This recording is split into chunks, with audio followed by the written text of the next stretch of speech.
আসলে সব ধরনের ড্রেস আপে সবাইকে মানায় না, যেটা আমরা প্রমাণ পাই অপু বিশ্বাস কিংবা বুবলির ক্ষেত্রে। যারা বলছেন অপু বিশ্বাসের মতো ড্রেস আপ পরেছেন বুবলি, মানলাম আপনাদের কথা। একই ধরনের ড্রেস আপ অপু বিশ্বাস এবং বুবলি দুজনেই পরেছেন, কিন্তু একই ধরনের ড্রেস আপ পরাতে কাকে কেমন দেখাচ্ছে সেটা না হয় আপনারাই বিচার বিবেচনা করে দেখুন। আর এক কথা আপনাদের কতবার বোঝালে আপনারা ঠিক বুঝবেন মাথায় আসছে না।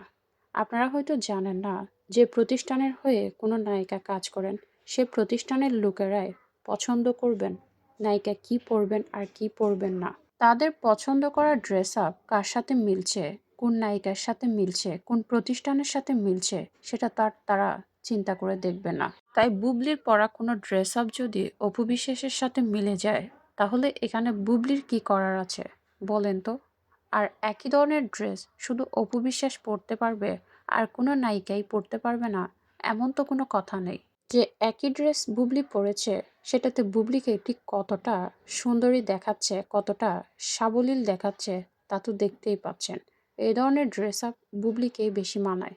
অন্যদিকে অপু বিশ্বাসের কথা তো নাই বললাম। যেহেতু বুবলির ফিগার সুন্দর, বুবলির সব কিছুই মানানসই এমন সব কাপড় পরার জন্য, তাই বুবলিকে এসব জামা কাপড়েই মানায়। অন্যদিকে অপু বিশ্বাস ম্যাডামকে থ্রি পিস শাড়ি এসবেই মানায়। এ ধরনের ওয়েস্টার্ন ড্রেস বেমানান দেখা যায়, সেটা হয়তো আর প্রমাণ দিতে হবে না।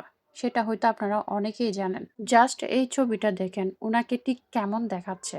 আর এ ধরনের পোশাকে অপু বিশ্বাসের ফিগার তেমন বোঝা যায় না বলে ওনাকে মোটামুটি মানানসই লাগে।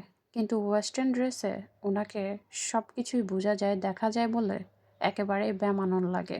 তাই অপু বিশ্বাসের উচিত ওয়েস্টার্ন ড্রেস না পরে বরং ওনার সাথে মানানসই হয় এমন সব ড্রেস আপ করা। দেখেন অবস্থা ঠিক কেমন লাগতেছে ওনাকে। এজন্যই বলি অপু বিশ্বাস ম্যাডাম, আপনি শাড়ি, থ্রি পিস এসবই পরুন। টেনে টুনে ওয়েস্টার্ন ড্রেস পরে নিজেকে হাসির পাত্রী আর বানায়েন না। তবে অস্বীকার করার কিছু নেই, একটা সময় অপু বিশ্বাসও এমন ছিলেন, কিন্তু তিনি সেটি ধরে রাখতে জানেননি। অবশ্য বয়সের সাথে সাথে মানুষের মধ্যে অনেক পরিবর্তন লক্ষণীয়। উনার ক্ষেত্রেও একই অবস্থা, কিন্তু সমস্যা হচ্ছে উনি বয়স কমাতেই ব্যস্ত থাকেন।